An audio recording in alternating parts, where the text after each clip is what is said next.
terbaru di IDN App. Tonton live streaming kreator dan topik yang kamu suka, beri hadiah dan ngobrol dengan streamers favoritmu, bisa nonton sambil berkegiatan lain tanpa perlu langganan. Yuk download sekarang!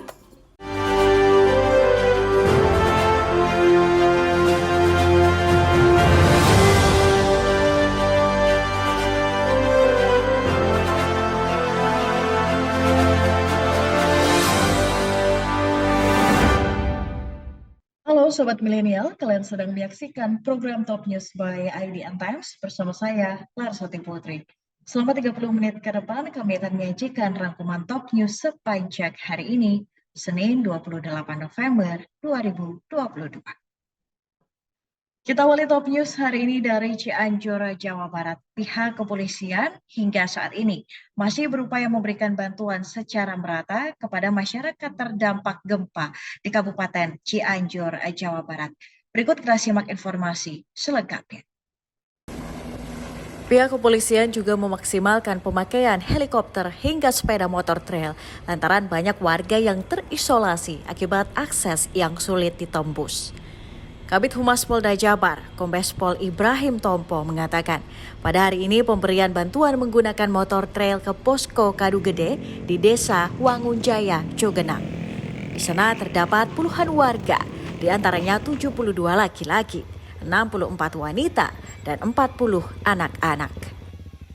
Sementara itu, Kadif Humas Polri Irjen Pol Dedi Prasetyo menuturkan pendistribusian bantuan untuk korban gempa menggunakan motor trail dilakukan di dua wilayah yang menjadi sasaran, yakni Kecamatan Cugenang dan juga Nagrak. Pelepasan pendistribusian bantuan menggunakan motor trail dilakukan oleh Wakapolda Jawa Barat, Brigjen Bariza Sulfi. Adapun bantuan yang dibawa yakni sembako, tenda, selimut, alas tempat tidur, dan perlengkapan masak dapur. Pendistribusian bantuan akan terus dilakukan, baik melalui jalur darat maupun udara. Hal ini dilakukan agar seluruh korban gempa dapat menerima bantuan secara merata. Sebelumnya, kepolisian juga melakukan pengiriman bantuan dengan menggunakan helikopter ke daerah terisolir pada Kamis 24 November lalu. Kebutuhan yang diserahkan terdiri dari popmie, air mineral, terpal, biskuit, dan selimut. Selain memberikan bantuan, pemantauan daerah-daerah terisolir melalui jalur udara pun juga dilakukan. Rekan-rekan seluruhnya, masyarakat Cianjur, saya bersama rekan media dan rekan-rekan lainnya sedang mengunjungi masyarakat yang dianggap masih terisolir untuk memberikan bantuan melalui heli, membawa alat masak dan alat-alat yang diperlukan oleh masyarakat setempat. Mohon doanya masyarakat, semoga kita tetap selalu sehat dan masyarakat Cianjur cepat pulih sebelum gempa. Terima kasih. Sementara itu, hingga memasuki pekan kedua pasca gempa Cianjur, tim Basarnas saat ini memfokuskan mencari korban yang masih hilang di 3 titik yang diduga korban tertimbun. Selain menggunakan alat berat, tim SAR juga tetap dibantu anjing pelacak guna mencari posisi korban yang tertimbun. Hingga siang tadi, tim SAR berhasil menemukan 2 korban lagi, sehingga kini tinggal 9 orang yang dicari. Pencarian yang dilakukan tim SAR gabungan terhadap 11 korban yang masih belum ditemukan hari ini membawa hasil. 2 korban yang diduga bapak dan anak berhasil ditemukan. Tim SAR terus memfokuskan pencarian korban di 3 titik bencana, yakni pertama di Warung Sate Sinta, kedua di RT 03 Desa Cigendil, dan ketiga di Kampung Cicadas, Desa Cigendil, Cianjur.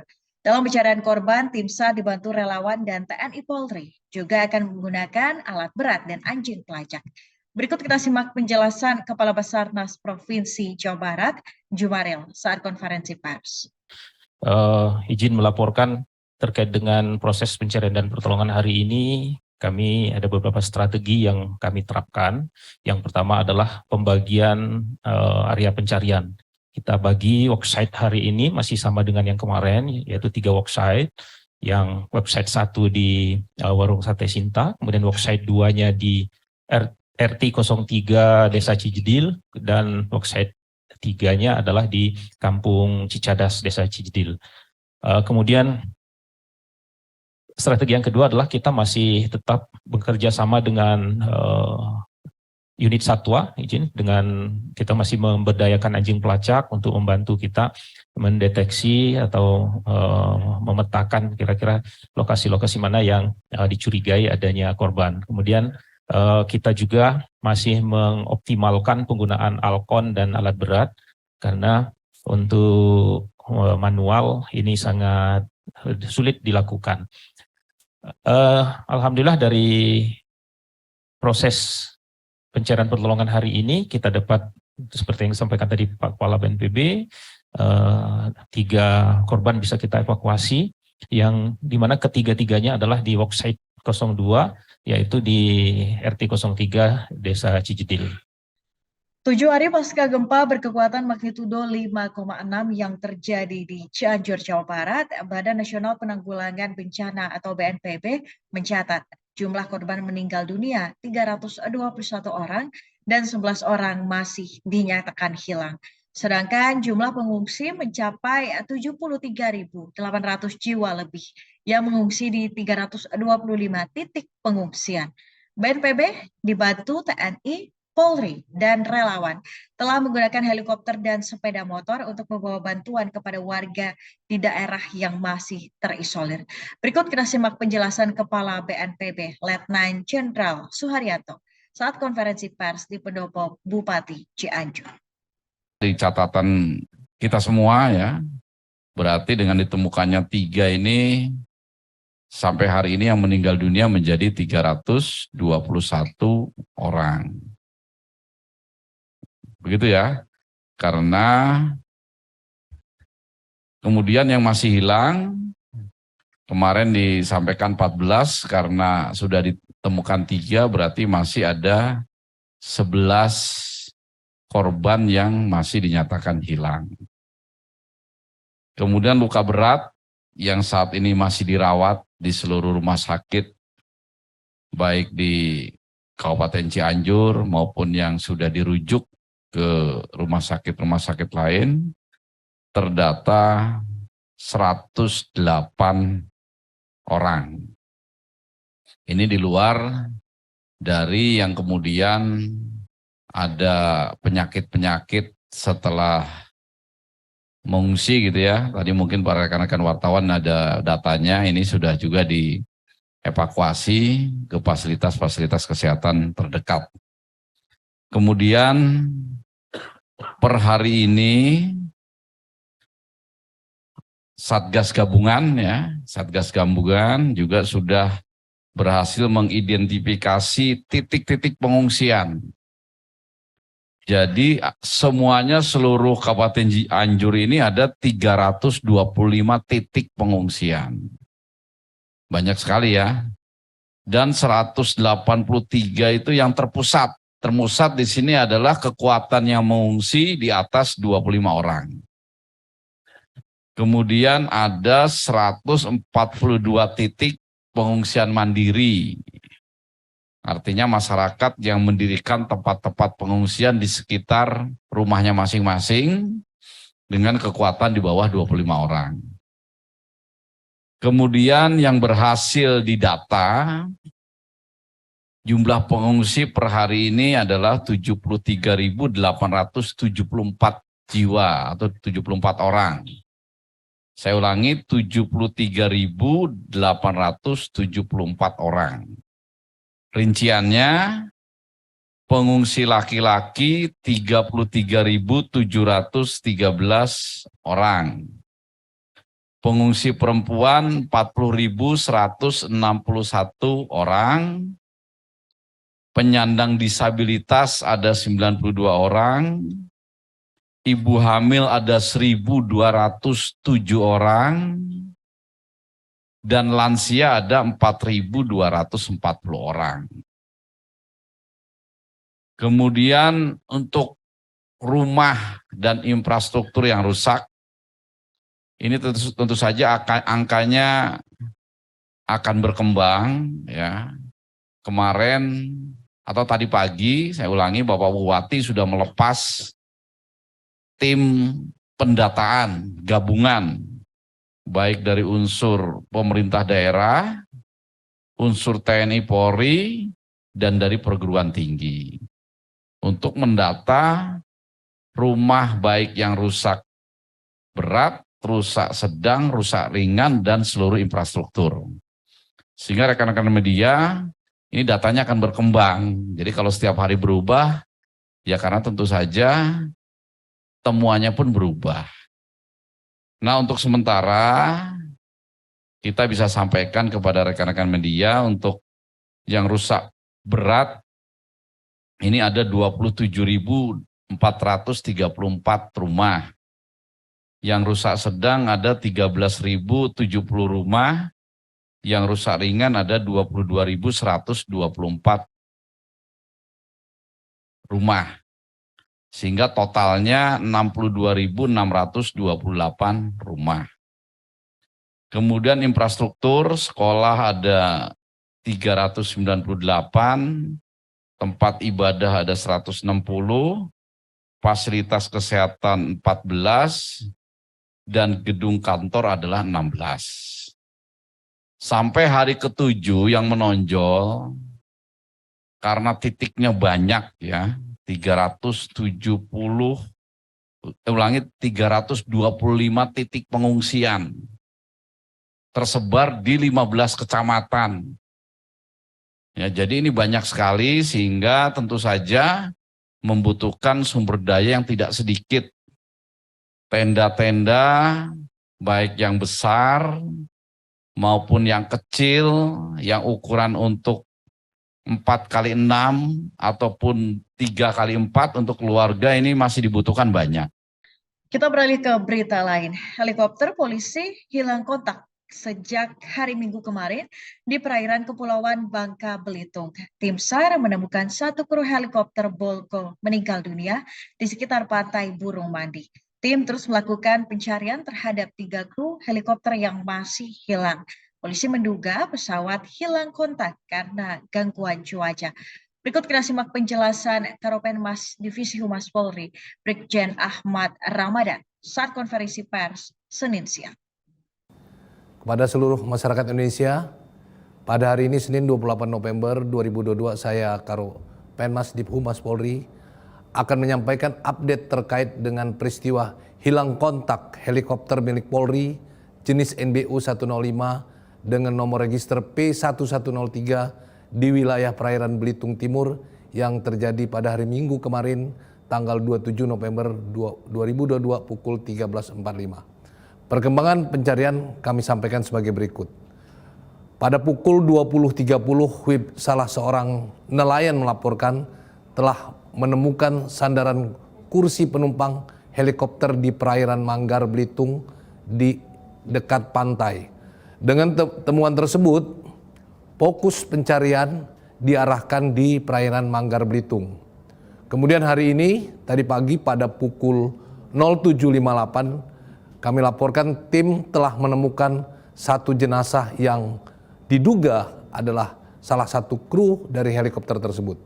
Identitas masih akan diperiksa karena sementara masih proses evakuasi. Dengan temuan itu, kita simpulkan sementara helikopter jatuh karena cuaca di perairan Manggar Belitung. Saat ini, tim SAR dari Direktorat Polairut juga dibantu Basarnas, TNI AU dan dari Polda Bangka Belitung telah melakukan operasi pencarian. Bapak Kabaharkam, Kakor Polair, Kakor Binmas dan Dirpol Air saat ini sedang berada di TKP. Demikian update pada hari ini, kita tunggu bersama untuk update berikutnya. Wassalamualaikum warahmatullahi wabarakatuh, salam presisi. Kita beralih ke berita selanjutnya. Majelis Hakim sempat memerintahkan jaksa penuntut umum untuk menampilkan foto kaos putih milik Nofriansyah Yosua Huta Barat alias Brigadir J. Baju yang berlumuran darah tersebut diperlihatkan dalam persidangan dengan terdakwa Barada Richard Eliezer, Ricky Rizal, dan juga Kuat Ma'ruf. Berikut kita simak informasi selengkapnya dalam video berikut ini. Mulanya terdakwa obstruction of justice atau menghalangi penyidikan pembunuhan berencana Brigadir J.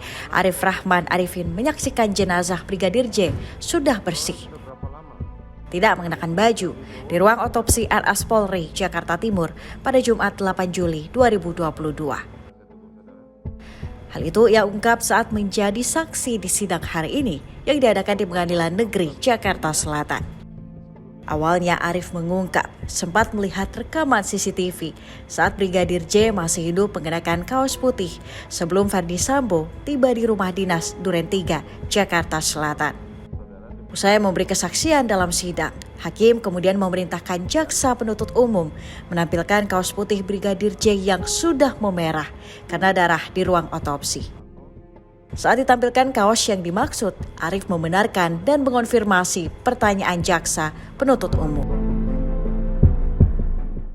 Kita beralih ke informasi selanjutnya. Pada hari ini 28 November 2022, usai Mensesnek membawa surat Presiden ke DPR yang berisi nama Panglima TNI baru, Ketua DPR RI Puan Maharani mengumumkan nama calon Panglima TNI baru, yakni Kepala Staf TNI Angkatan Laut Laksamana TNI Yudo Margono. Sebelumnya pada pagi hari tadi, Puan menerima brevet kehormatan Hiu Kencana dari TNI AL. Presiden Joko Widodo memilih Kasal Laksamana Yudo Margono sebagai calon Panglima TNI menggantikan Jenderal Andika Perkasa. Keputusan tersebut dibacakan oleh Ketua DPR RI Puan Maharani pada sore hari ini setelah menerima surpres yang diserahkan langsung oleh Menteri Sekretaris Negara Pratikno. Diketahui sebelumnya di hari yang sama pada pagi tadi, Puan Maharani menerima brevet kehormatan Hiu Kencana dari TNI Angkatan Laut. Penyematan brevet kehormatan itu dilakukan langsung oleh Kepala Staf TNI AL Laksamana Yudo Margono di Demarak 100 Tanjung Priok, Jakarta Utara. Brevet Hiu Kencana merupakan lambang kehormatan bagi satuan kapal selam di TNI AL. Selain itu, Puan juga sempat diajak merasakan menyelam kedalaman laut di perairan Jakarta Utara menggunakan kapal selam KRI Alugoro 405 yang merupakan buatan dalam negeri tersebut. Sobat Milenial, jangan kemana-mana, Top News akan kembali dengan informasi lainnya setelah pesan berikut ini. Yang baru di IDN App, tonton live streaming kreator dan topik yang kamu suka, beri hadiah dan ngobrol dengan streamers favoritmu, bisa nonton sambil berkegiatan lain tanpa perlu langganan. Yuk download sekarang!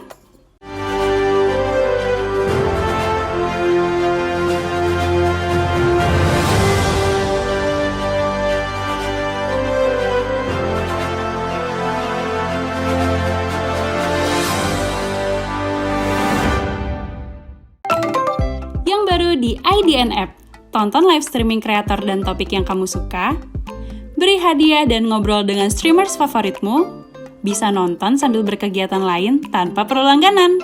Yuk download sekarang! Terima kasih masih bersama Top News.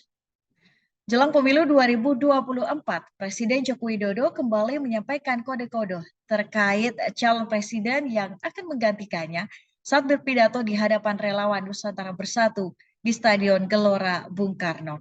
Presiden Jokowi menyampaikan kriteria capres, yakni harus mengerti rakyat, memiliki kerutan di wajah atau berambut putih karena memikirkan nasib rakyat.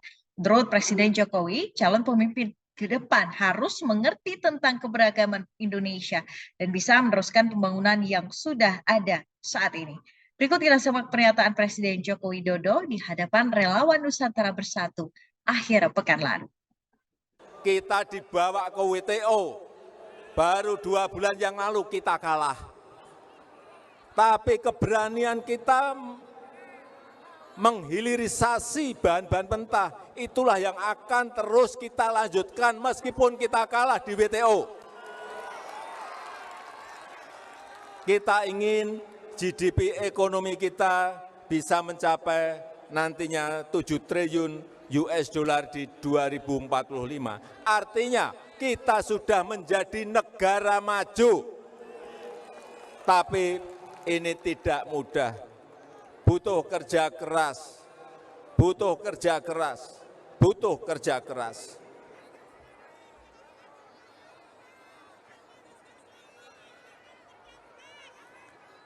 yang sudah kita bangun harus kita jamin keberlanjutannya. Setuju?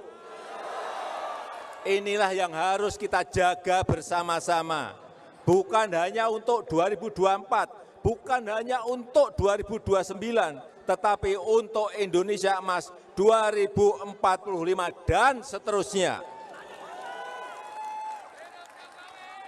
Oleh karena itu, jangan hanya karena kepentingan sesaat, karena kepentingan jangka pendek, jangan karena kepentingan politik, kemudian lupa menjaga keberlanjutan pembangunan yang setelah kita mulai.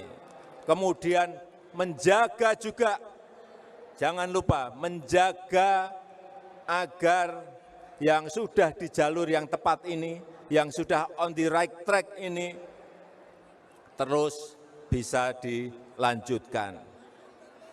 Konsekuensinya adalah dalam mencari pemimpin ke depan, pemimpin seperti apa yang kita cari? Hati-hati, hati-hati, saya titip hati-hati. Memilih pemimpin, hati-hati. Pilih pemimpin yang ngerti apa yang dirasakan oleh rakyat.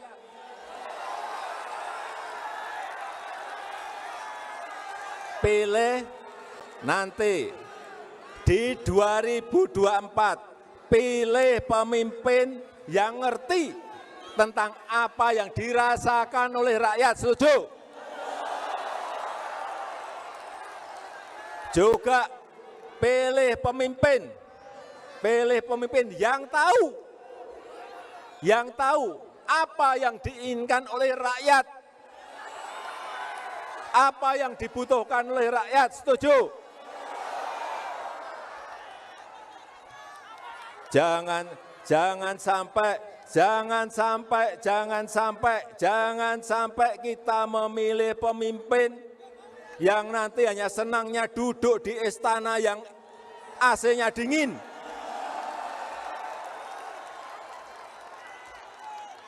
Jangan sampai, saya ulang, jangan sampai kita memilih pemimpin yang senang duduk di istana yang AC-nya sangat dingin. Ini negara besar. Ini negara besar. Jangan hanya duduk manis di istana presiden. Carilah, saya ingatkan, carilah pemimpin yang senang dan mau turun ke bawah. Yang mau merasakan keringatnya rakyat.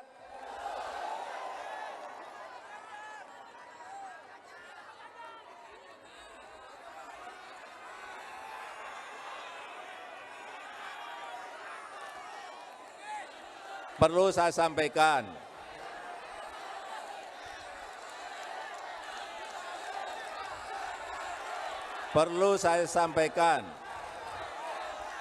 pemimpin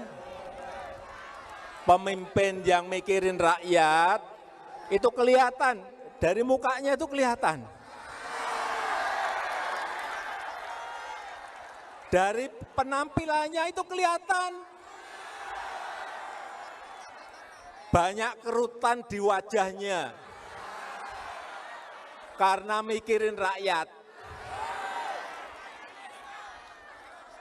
Ada juga yang mikirin rakyat sampai rambutnya putih semua, ada.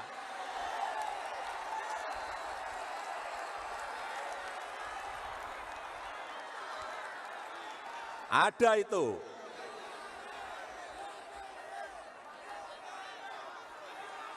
Saya ulang, jadi pemimpin yang mikirin rakyat itu kelihatan dari penampilannya, dari kerutan di wajahnya.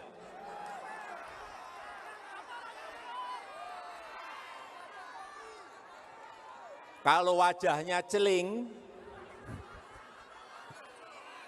bersih, tidak ada kerutan di wajahnya, hati-hati. Lihat juga, lihat rambutnya. Wah, kalau rambutnya putih semua, nah ini mikir rakyat ini.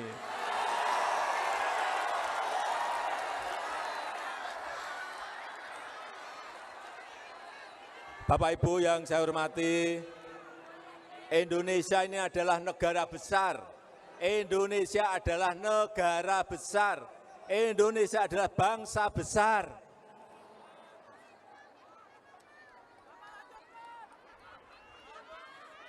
Buat saya, ini prinsip yang paling penting mengelola sebuah negara besar seperti Indonesia. Pemimpinnya seperti apa? Pemimpin Indonesia itu harus menyadari mengenai keberagaman Indonesia. Karena kita ini macam-macam, karena kita ini beragam, karena kita ini berbeda-beda semuanya. Suku, kita memiliki 714 suku yang berbeda-beda.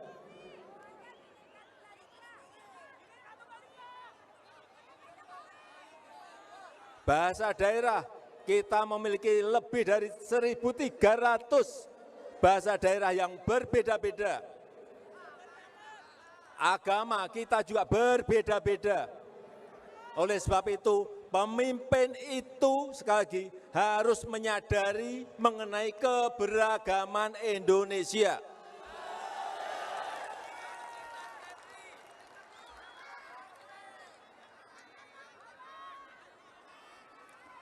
Bapak Ibu, saudara-saudara sekalian yang saya hormati, terakhir kita harus yakin akan kemampuan kita sendiri. Sekali lagi, kita harus yakin akan kemampuan kita sendiri. Kita harus percaya diri dan optimis. Waktu kemarin di G20, semua lihat kan? Kita mampu berdiri tegak dengan kepala mendongak di antara negara-negara besar dunia. Saya waktu salaman dengan mereka, dengan Presiden Biden, saya juga Presiden Joe Biden, saya salaman juga.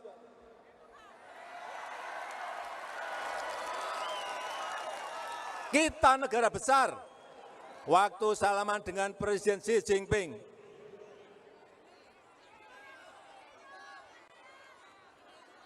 di sana negara besar, kita juga negara besar. Saya salaman juga begini.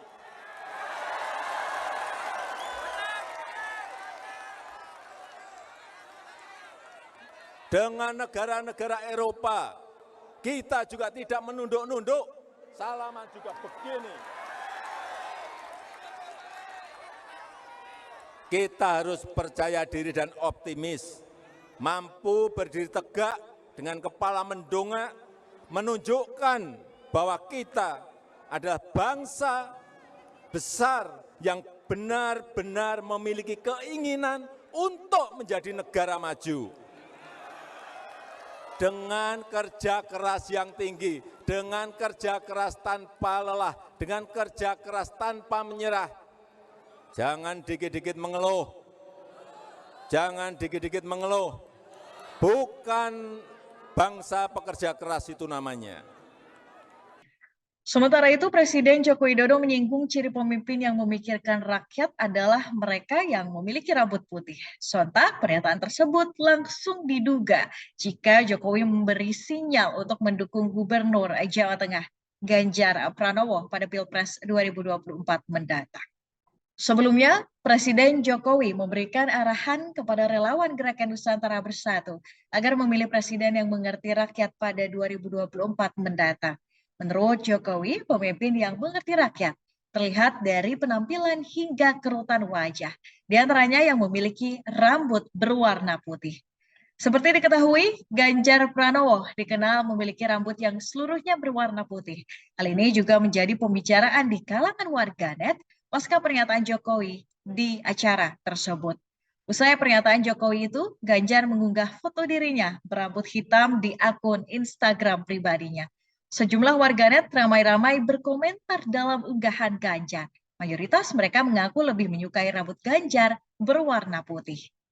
Sementara itu, meski Ganjar mengunggah foto rambut berwarna hitam di media sosialnya pada waktu yang sama saat menghadiri acara Rapimwil PPP Jawa Tengah di Semarang, rambut Ganjar tampak masih berwarna putih. Sobat Milenial, jangan kemana-mana, Top News akan kembali dengan informasi seputar Piala Dunia 2022 di Qatar. Yang baru di IDN App, tonton live streaming kreator dan topik yang kamu suka, beri hadiah dan ngobrol dengan streamers favoritmu, bisa nonton sambil berkegiatan lain tanpa perlu langganan. Yuk download sekarang!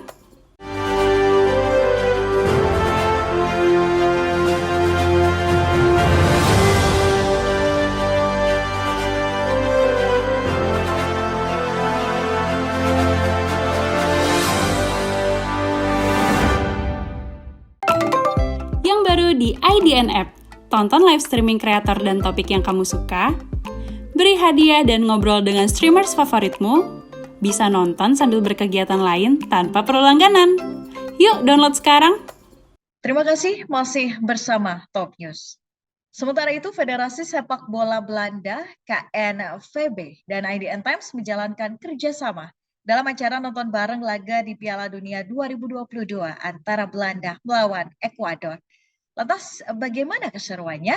Berikut kita saksikan hasil liputan Satria Permana di lapangan Parahan Senayan.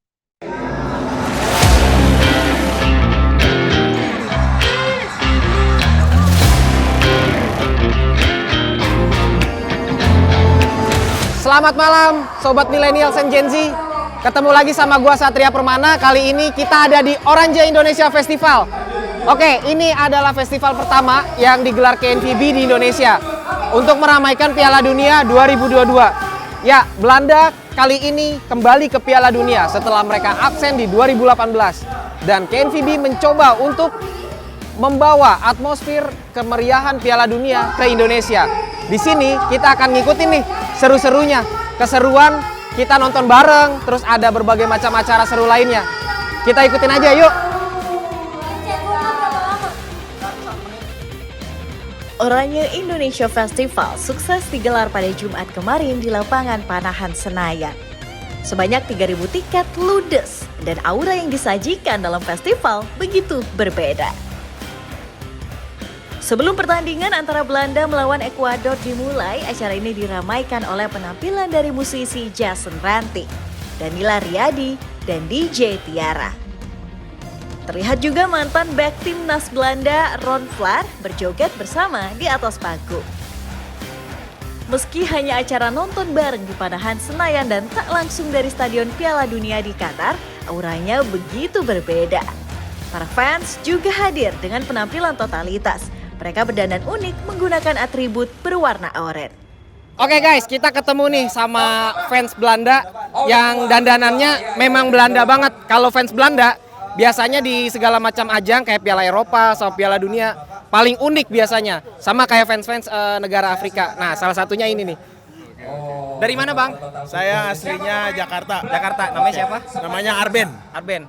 Kenapa pakai kayak gini nih? Ini ya supaya bikin heboh karena ini kan perayaannya kan 4 tahun sekali. Jadi kita harus dandanan penuh totalitas lah buat acara ini. Suka Belanda dari kapan? Suka Belanda dari SD kelas 5. SD kelas 5 tuh tahun berapa tuh?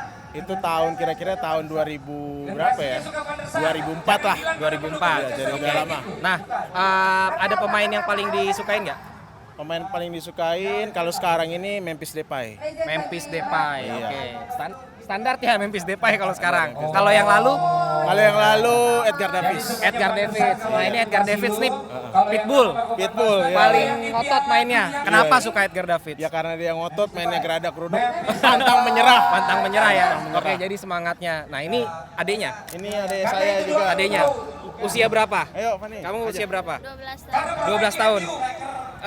Suka Belanda kenapa? Karena seru aja gitu. Hah? Seru aja. Seru aja. Ini berarti kaderisasi dong Betul, kayaknya. ini dari kecil saya harus sudah kaderisasi Belanda nih. Iya.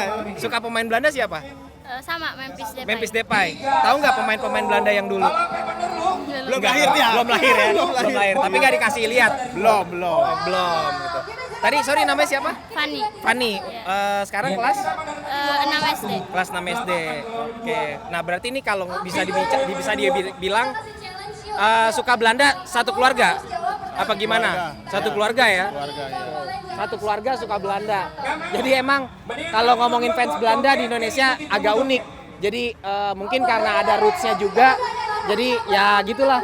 Belanda kayak dekat sama Indonesia. Oke. Makasih ya. Selamat menikmati Orange Indonesia Festival. Oke. Kita cari lagi yuk yang unik-unik. Oke, sobat milenials, kali ini kita ketemu yang lebih senior lah ya bisa dibilang, karena sepak bola untuk semua kalangan, dan ini dandanannya juga berani loh. Tuh. Dari mana ini semua? Dari Jakarta. Jakarta ya. Dari Amsterdam. Dari Amsterdam langsung Ya. Ibu. Oke, dari Amsterdam langsung ke sini. Kenapa suka Belanda? Ya kan orang Ambon. Tinggal di sana. Tapi kenapa maksudnya? Karena kan ada kedekatan Indonesia dengan Belanda gitu. Tapi sebenarnya kenapa? Kan kita di negara yang kita tinggal, kita pasti mesti jadi ininya ya apa? Pembelanya. Ya, gitu. Oke. Nah, ini niat banget. Tapi dari dulu memang saya udah untuk Belanda. Dari dulu untuk Belanda. Dari tahun 74. 74. Berarti Belanda waktu itu juara 2, Jerman juara 1. ya, berarti nonton Frank Rijkaard main, Van Basten main. Nah, kalau untuk sekarang gimana, Bu? Siapa yang dijago ini? Belanda mesti menang. Belanda pasti menang. Aku mau nanya nih, Bu. Tadi ngomongnya kan Belanda pasti juara. Nah, tapi belakangan Belanda kadang-kadang kejegal. Nah, ini gimana untuk tahun ini? Kira-kira paling realistisnya Ibu sampai apa nih? Skornya berapa kira-kira? Skornya berapa? Realistisnya sampai babak apa? Sampai babak apa? Ini fansnya juga nih.